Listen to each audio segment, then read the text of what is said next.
Episode 1 of Like Flowers and Sand begins with a voiceover narrating the 2023 Dano Ssireum event. Amidst all the tournaments, Kim Baek-du is seen preparing for his own game. The commentators reminisce about his past, highlighting that, in spite of being a former child prodigy in traditional Korean wrestling known as ssireum, he has never won an official championship title. Now, 32, he is seen as a player whose former radiance has dimmed. On his way back home, he accidentally drinks too much soju, mistaking it for water, and decides to nap in the middle of a street and loses consciousness. The next day, he wakes up at home, with no memory of events after the evening meeting.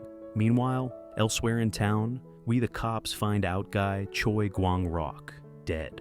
A friend finds Baek-du on his way to the training center and reminds him of his reckless declaration from last night. If he doesn't take the championship title this time, he'll retire from ssireum altogether. The early lineup for the competition is revealed at the practice facility. In a cruel twist, just after publicly vowing to retire if he loses, Baek-du will face Lim Dong-seok, the top-ranked wrestler.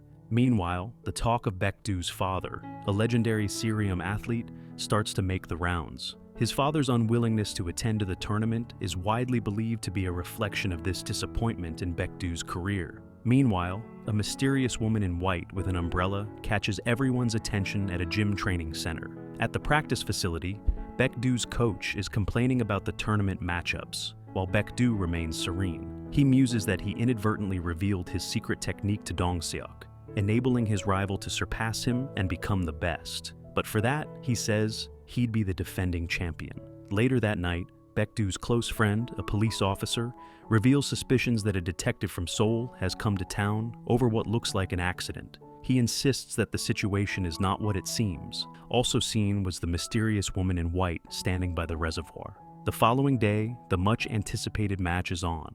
With all that tension in the air, Baek-du makes his move, attempting to grab Dong-seok's left side. He is quickly subdued and thrown to the floor, marking the first victory for Dong-seok. In the final round, Baek-du is gaining hope, but after a fierce fight, both wrestlers seem to fall to the ground at the same time, only to reverse that in a video review, ultimately declaring Dong-seok the winner.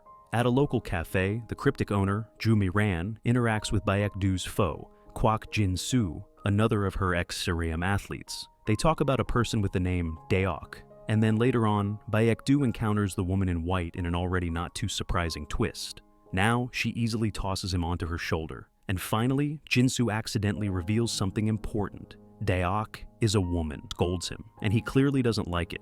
At the same time, Ju Mi-ran and Kwak Jin-soo react to the bombshell of Do-sik being a woman, as Mi-ran figured she was a Uai-ju-un, so she just thought she was a guy because of the masculine name. Baek-du's backstory isn't clear, but it seems he has gone through some struggle. It now refers to its almighty yesterday, and Baek-du remains clueless touch to go whether Yu-gyeong is Do-sik. The next day, Baek-du's friend Jo Seok-hee, police officer, still suspects that the accident at the reservoir is suspicious. As he and his colleagues look for a missing dog named Snowball, Baek-du stops by the police station and asks to find out who the woman he met is. He asks Seok-hee to look into her background. Recalling that Do-sik was deemed unsightly, Seok-hee dismisses any idea that it might be her, insisting he looked even less appealing by day. In another scene, Yu-gyeong is seen mumbles to herself as Baek-du watches her from afar. The ssireum members discuss Lim Dong-seok's exit right after the tournament. Only the coach hasn't been seen lately, and they notice that Lim Dong-seok did leave early. In another part of town, local women gossip among themselves when the outsider, Yu-gyeong, stops by to ask how to get to the neighborhood meeting. Returning home, Baek-du discovers his brothers cooking for the family assembly. That night, all the women in the neighborhood come over to Baek-du's house. One of the women, noticing Baek-du's intense gaze, asks the newcomer's name during the meal. She names herself Oh Yu-gyeong and says she is visiting the town to work as civil servant. There is some speculation about what happened at the reservoir, as one of the attendees thinks that the victim could have been pushed, which makes them laugh together when they learn that this information came from Seok-hee. Yu-gyeong confronts Baek-du about stalking her and reminds him that she is not Oh Do-sik. Baek-du, though, insists he feels she is Do-sik. He has the distraction of finding out that Baek-du is planning to quit ssireum, which visibly irritates Yu-gyeong. She regains her composure when Baek-du comments that she sounds just like Do-sik. The The following day, Baek-du goes back to the training center to clear out his stuff, but tries to avoid players. As he leaves, he sees Yu-gyeong introducing herself to the team as their new general manager. When her credentials are challenged, she casually tosses a far heavier athlete to the ground, with Baek-du watching from afar, scratching his head and wondering if maybe he had been mistaken in believing she was only pretending to be a judo expert. At the office, Yu-gyeong is going through the player profiles and ponders what went wrong with the once promising ssireum prodigy Kim Baek-du. Baek-du and his dad, Kim Baek, go to the training center. Oh painfully admits that he feels hopeless and unwanted. His father walks away in tears, not realizing that Yu-gyeong has been witnessing their interaction.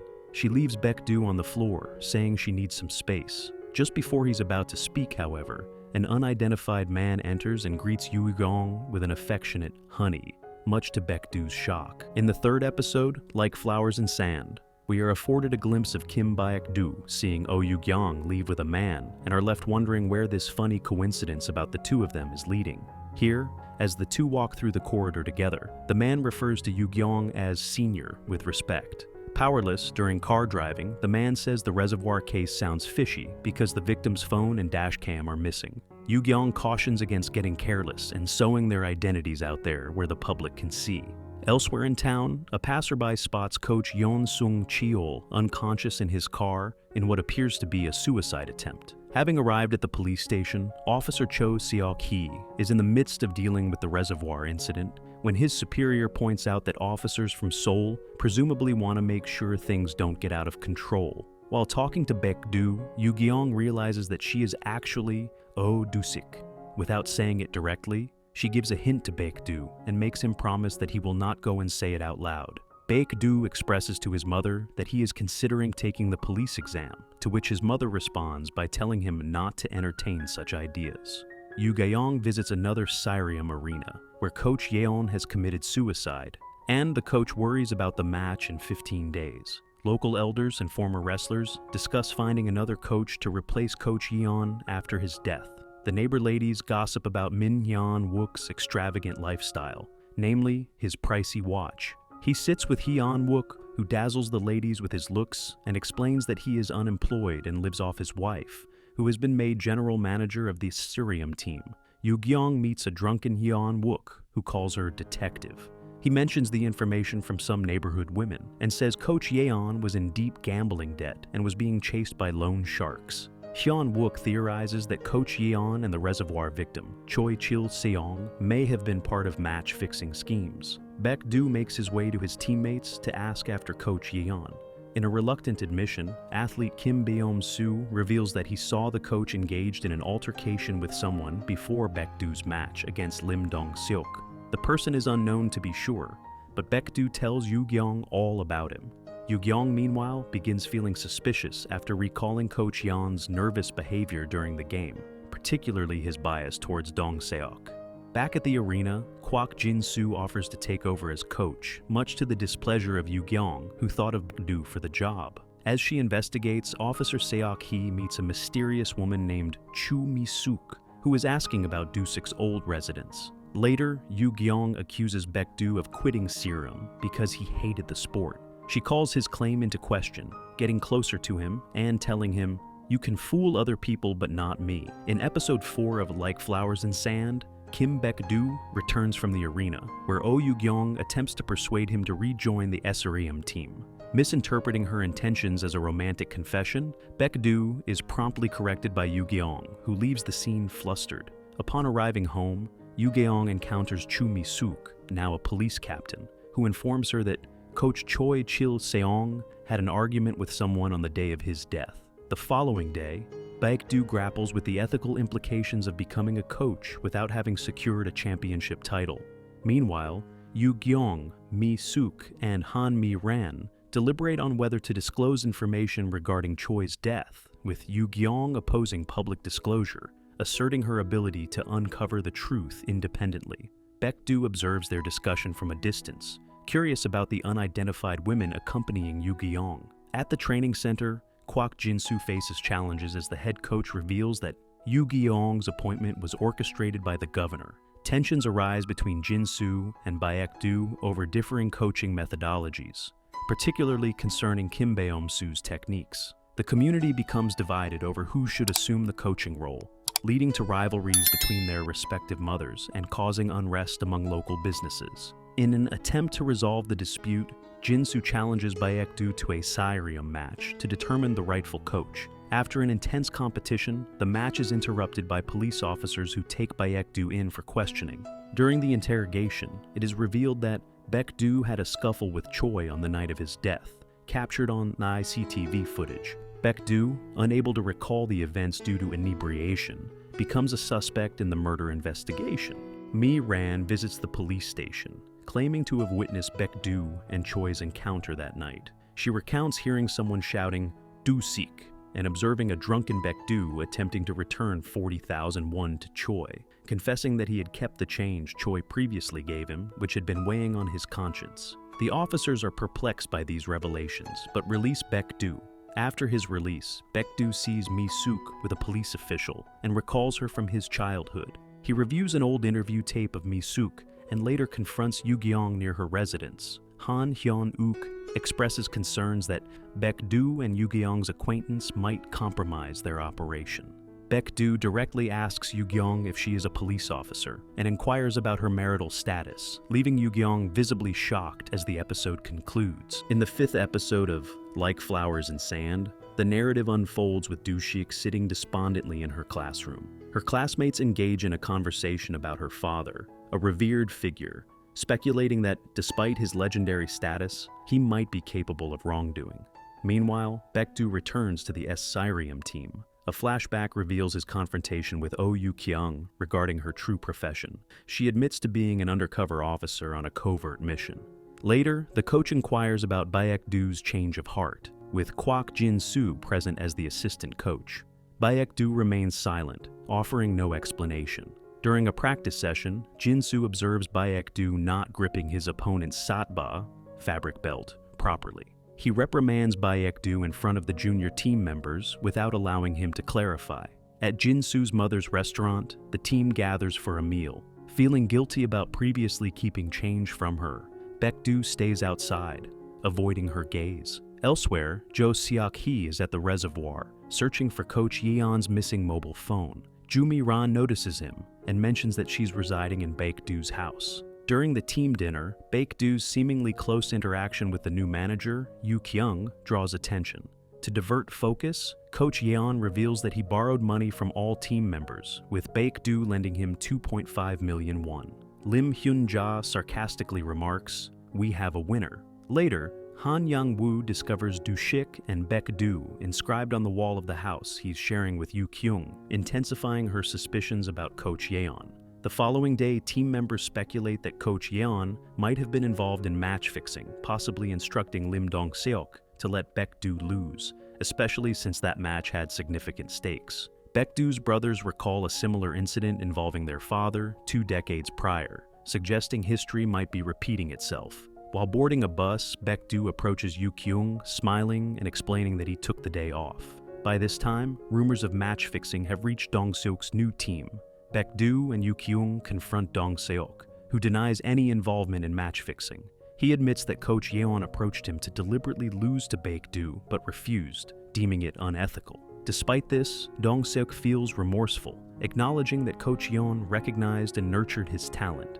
Back in Gaosan, Han Yang-woo finds the missing dog, Snowball, and notes that she was barking near the reservoir. The dog's owner emphasizes Snowball's typically calm demeanor, prompting Seok-hee to revisit suspicions surrounding the murder case. A flashback to childhood shows Baek-du intentionally hitting a ball towards Do-sik, causing her nose to bleed. Yu-gyeong and Do-sik discuss how Baek-du's actions garnered sympathy from their classmates. Yu-gyeong dismisses the notion, stating that rejoining the team was wise since she knows Baek-du has a passion for ssireum. Du responds, "That wasn't the only reason. I came back because of you." Episode 6 of Like Flowers in Sand opens with a nostalgic scene from the past. The young ssireum team, accompanied by their coach, gathers near the shoreline. At a slight distance, Do-sik observes the group.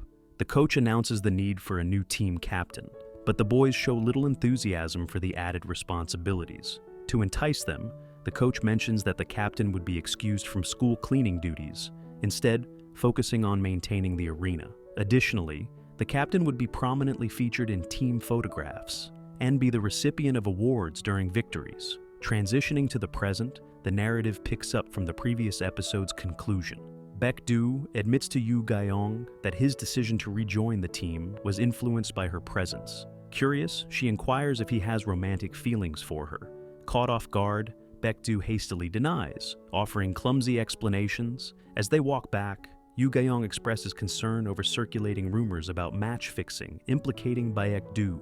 Noticing his indifferent attitude, she warns that malicious gossip can spread rapidly and cause significant harm before subsiding. Upon returning home, Hyun-wook questions Yu-gyeong about Du-shik, but she feigns ignorance. Meanwhile, Baek-du grumbles about Hyun-wook's overly familiar address of Yu-gyeong as honey. The following day, Yu-gyeong and Hyun-wook discuss new insights from Dong-seok related to their ongoing investigation.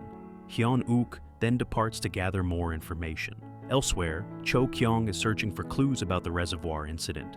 He converses with local residents, suggesting that the dog, Snowball, might have witnessed something that night. Skeptical, the townspeople question the validity of his claim.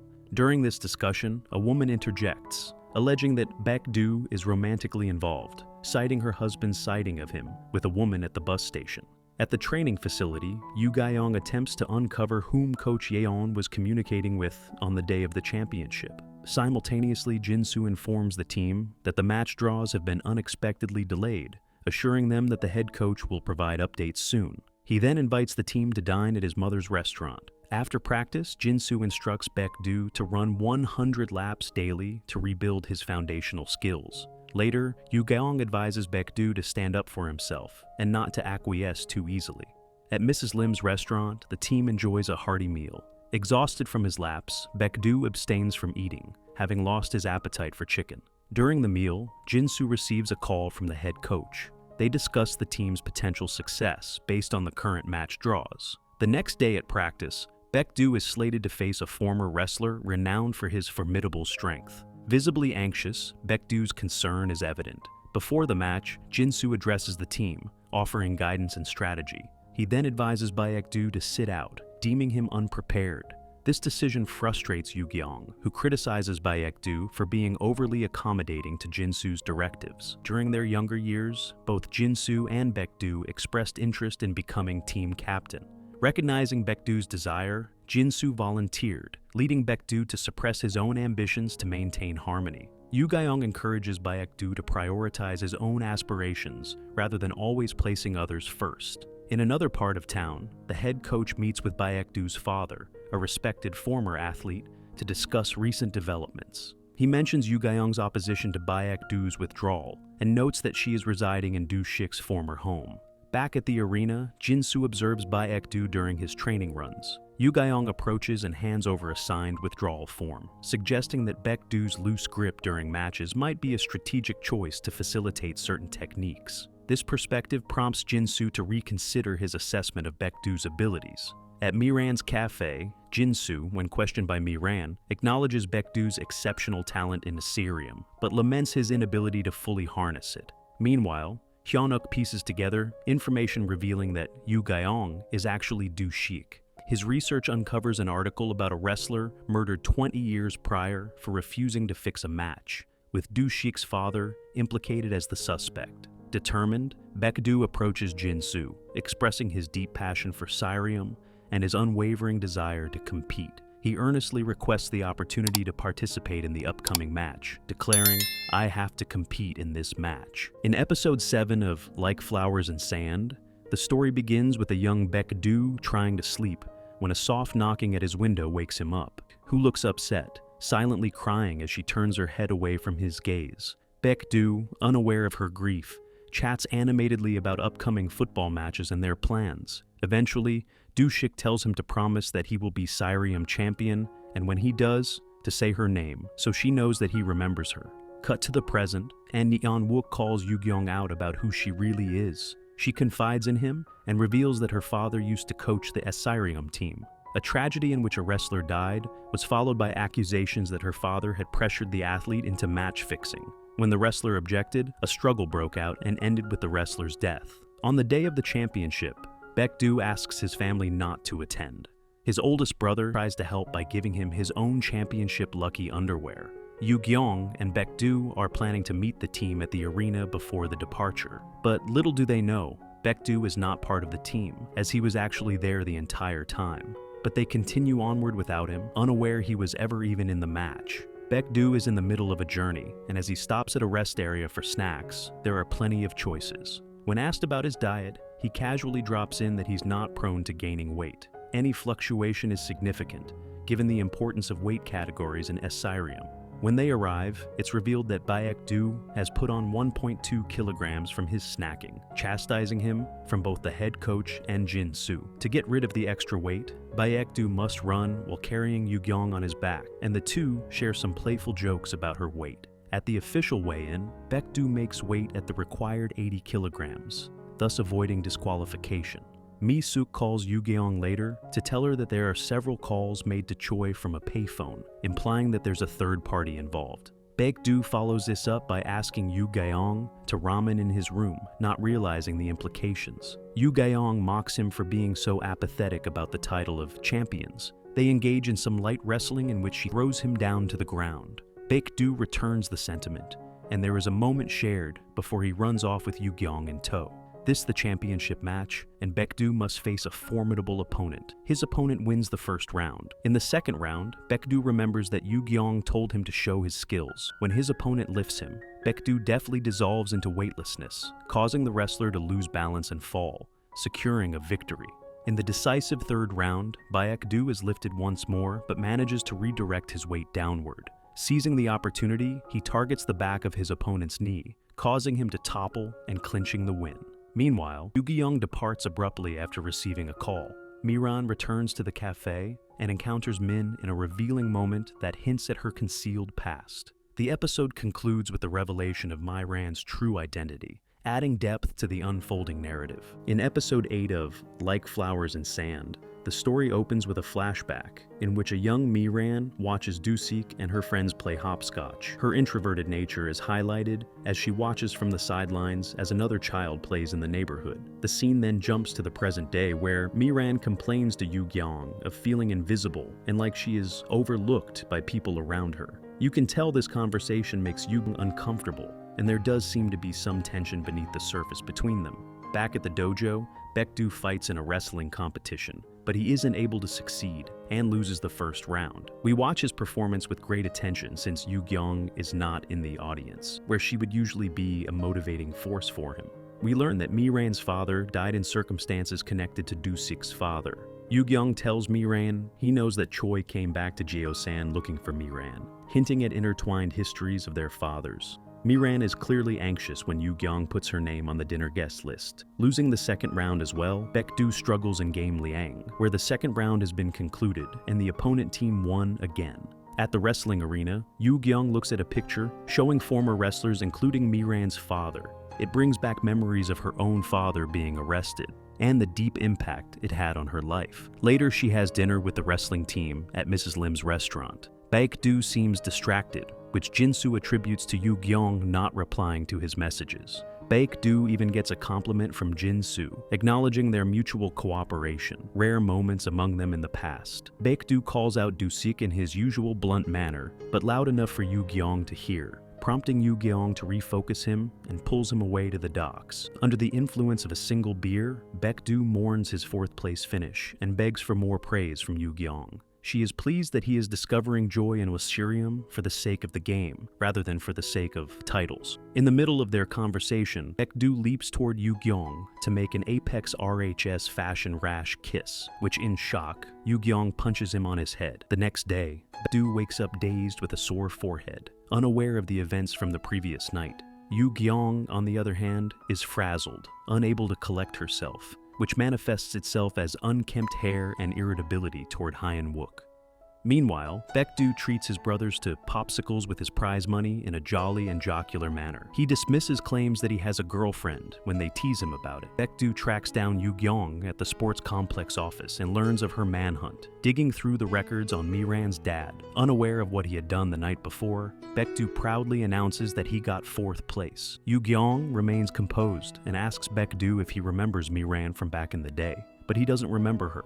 In order to help him regain his memory, Baek-du tries different approaches, but it only helps to a small extent. He is practicing with a teammate when memories of the previous night come rushing back. He faces Yu-gyeong for the kiss, who he thought had been a dream only to find out that it happened. Embarrassed and flustered, he rushes off, wondering why Yu-gyeong hasn't chewed him out for it, while Hyun-wook sees Miran walk off somewhere and he follows her, but loses her. Baek-du, upon recalling a crucial detail, rushes to inform Yu-gyeong. He finds her still at the sports complex office and mentions that, on the night by the coastal road, someone was in the passenger seat. At that moment, Miran enters stating, "I guess I don't need to hide anything now. Shall we talk?" In the 9th episode of Like Flowers in Sand, the narrative opens with a flashback to Baek-du's childhood. He arrives at Doo-sik's residence, longing for his friend and recalling her parting words, to become a champion and always remember her. This poignant memory transitions seamlessly to the present, where Baek-du, now grown, stands alongside Yu-gyeong and Miran in the arena. Miran voices her criticism regarding the rumors implicating Yu-gyeong's father as the culprit, echoing Yu-gyeong's sentiment that people tend to believe what suits them. She reveals her return to town was motivated by a desire to reinvestigate her father's death. 2 months prior, Choi Chil-seong began frequenting her cafe, eventually confessing that he felt responsible for her father's demise, admitting, "Technically, I killed him." In a flashback, Choi warns Miran that the true perpetrator still resides in town and urges her to leave immediately. Their conversation is interrupted by a drunken Baek-du, during which Miran notices Choi's persistently ringing phone. After answering a call and engaging in a heated exchange, Choi provides Miran with an address, promising to disclose everything the following day. Tragically, he is found dead in the reservoir before their meeting. Miran discloses that she recently visited the designated location, retrieving a large black bag filled with bundles of cash. Her sole desire is to uncover the truth about her father's death. Later, Yu-gyeong and Baek-du reflect on their shared childhood memories with Miran. Baek-du confides in his father, expressing regret over allowing Doo-sik and her family to leave under such circumstances. Meanwhile, Yu-gyeong and Hyun-wook deliberate over the identity of the real culprit, despite possessing the ledger and substantial evidence, which would allow them to work safely from Seoul. Yu-gyeong insists on personally apprehending the perpetrator, much to Hyun-wook's dismay, who is eager to return. As Miran attempts to recall the phone number that persistently contacted Choi, the old team gathers at the cafe, speculating about Baek-du's rumored romantic involvement and anticipating his father's reaction. During practice, Jin-soo receives a call from Mrs. Lim regarding Baek-du's alleged affair. While denying the accusation, Jin-soo observes Baek-du's unwavering attention toward Yu-gyeong. The team later discusses the potential relationship between Baek-du and Yu-gyeong, under the impression that she is already married. Amidst the town's rampant gossip, Yu-gyeong visits Miran, who recalls that the mysterious phone number began with the regional code 056. Elsewhere, Baek-du struggles to concentrate during practice due to Yu-gyeong's absence. She visits the inn where Choi had been staying and discovers a business card from a used car company. Upon returning to the arena, Yu-gyeong informs Baek-du about the circulating rumors. Despite his evident feelings for her, Baek-du becomes upset when she advises him to vehemently deny any romantic involvement and abruptly leaves. That night, Baek-du rushes to the arena to intercept Yu-gyeong as she departs. He asserts that the rumors are both true and false, confessing his feelings by stating, "I really like you, I really do." He expresses deep regret over losing her once before, and vows not to let it happen again. The episode concludes with Baek-du's heartfelt declaration, leaving Yu-gyeong in contemplative silence. Episode 10 of Like Flowers in Sand opens with Yu-gyeong reflecting on her childhood. Despite others' perceptions of her solitude, she recalls never feeling lonely due to the companionship of her friends, Baek-du, Jin-soo, Seok-hwae, and Miran. In the present, Yu-gyeong is taken aback by Baek-du's unexpected confession of feelings. As she prepares to respond, Baek-du interrupts, admitting he's not yet prepared for her answer, but wanted to express himself to avoid future regrets. He offers his assistance in her ongoing investigation, hoping to support her efforts. Meanwhile, Baek-du's mother shares drinks with Mrs. Lim, discussing Do-sik's situation. Mrs. Kim expresses concern for her son. At home, Mr. Kim converses with Baek-du, explaining that past decisions regarding Do-sik's family were made under constrained circumstances. He reflects on the difficulty of making the right choices, acknowledging that what seemed like the best solution at the time may not have been correct. Yu-gyeong finds herself distracted as Ha-yoon-wook attempts to delve deeper into their case. She receives a call informing her that a local used car company has been involved in selling counterfeit license plates. Through the company's owner, they might obtain Choi's phone number, which could lead them to his call records and potential clues about the culprit. Elsewhere, Seok-hwae shares his suspicions about Baek-du and Yu-gyeong's relationship with Jin-soo. During a conversation between Baek-du and Yu-gyeong about his earlier confession, she inquires when his feelings for her began. After some contemplation, Baek-du humorously claims it's been 30 years. Yu-gyeong points out their age of 32, leading to shared laughter and lighthearted teasing. Unbeknownst to them, Jin-soo observes their interaction, fueling his curiosity.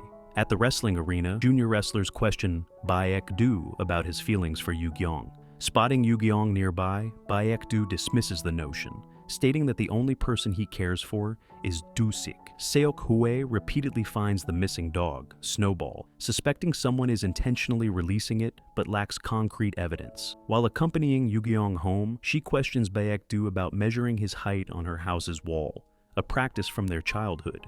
Baek-du explains it helped him envision how much she might have grown in his absence. Yu-gyeong expresses her determination to uncover the truth about past events and her family's fate, ultimately accepting Baek-du's offer to assist in the investigation. Ha-yoon-wook invites Baek-du for drinks, challenging him as a form of initiation. Baek-du quickly becomes inebriated after only 2 glasses, even with diluted alcohol. Yu-gyeong steps in to continue the drinking session, leading to Yoon-wook's eventual intoxication. Before passing out, he inadvertently reveals that Yu-gyeong has feelings for Baek-du.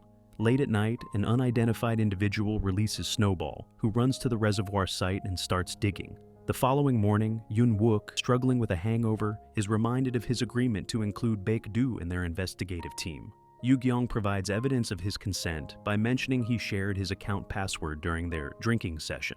Snowball's owner informs Seok-hwae that someone heard a dog barking near the reservoir on the night of Choi's murder, suggesting it could have been Snowball, that the dog wouldn't bark at them. Seok-hwae and Jin-soo observe Baek-du and Yu-gyeong together again, prompting Jin-soo to reveal that Yu-gyeong is actually Do-sik. Seok-hwae remains skeptical, insisting that Do-sik was unattractive.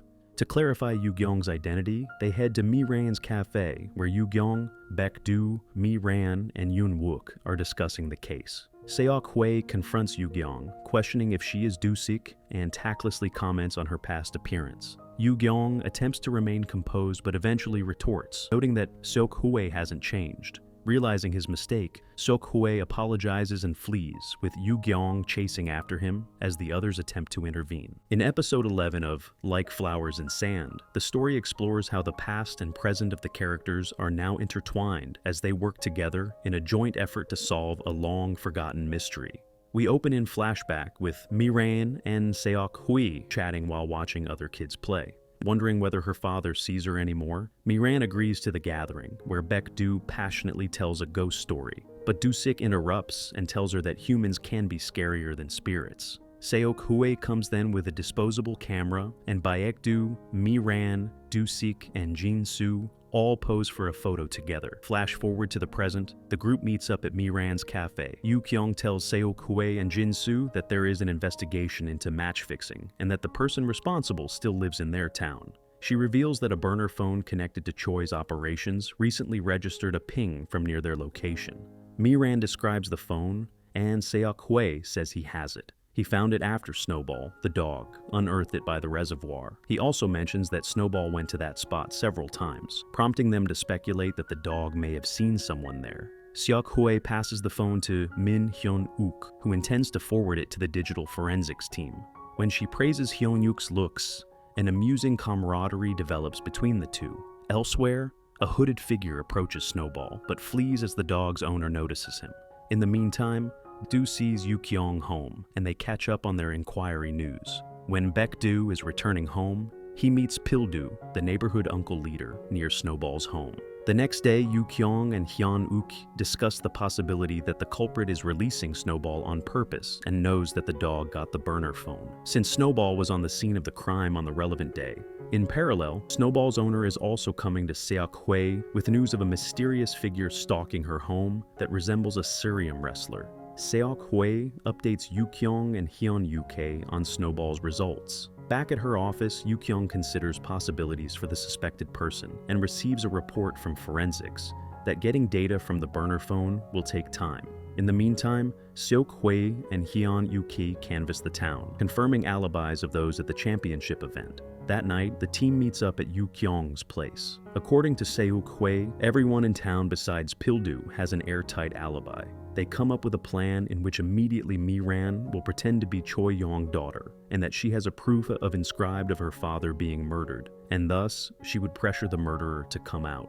Understanding that Mi-ran could be in danger, they move slowly. The rumor spreads rapidly, and Jin-soo learns that Pil-du was the last known person to see Choi alive, relaying this information to Yu-gyeong. Baek-du also informs Yu-gyeong about his encounter with Pil-du near Snowball's house. Notably, while many visited Mi-ran's cafe, Pil-du was conspicuously absent. He is observed closing his shop temporarily and glancing toward the cafe as he passes by, raising suspicions. Later that night, an unidentified individual enters the cafe. Baek-du realizes that Pil-du may not be the perpetrator and communicates his concerns to Yu-gyeong via text. Yu-gyeong recalls a past event where Seok-hwae took a group photo, leading to confusion as she remembers Seok-hwae also appearing in the picture. In another flashback, Dusik is seen asking an unknown person to take their group photo. Simultaneously, Mi-ran calls that the unidentified figure had visited her cafe earlier with the neighborhood uncles. Episode 12 of Like Flowers in Sand opens on a flashback, decades earlier. A quintet, Baek-du, Dusik, Mi-ran, Jin-soo, and Seok-hwae, has come to the beach. As Mi-ran looks on, everyone else is focused on a school assignment, writing out where they hope to be in the next 20 years. Fast forward to the present, Mi-ran faces a tense confrontation with Lee Kyung-moon, the owner of the local rice cake shop. He menacingly demands that a vital burner phone, one that secretly recorded his confession concerning 2 tragic town deaths, be returned to him. Mi-ran courageously lets him know that she has already handed the phone over to the authorities. Kyung-moon also attacks Mi-ran in an effort to quiet her. Well-timed, Yu-gyeong saves Mi-ran and gets her to safety.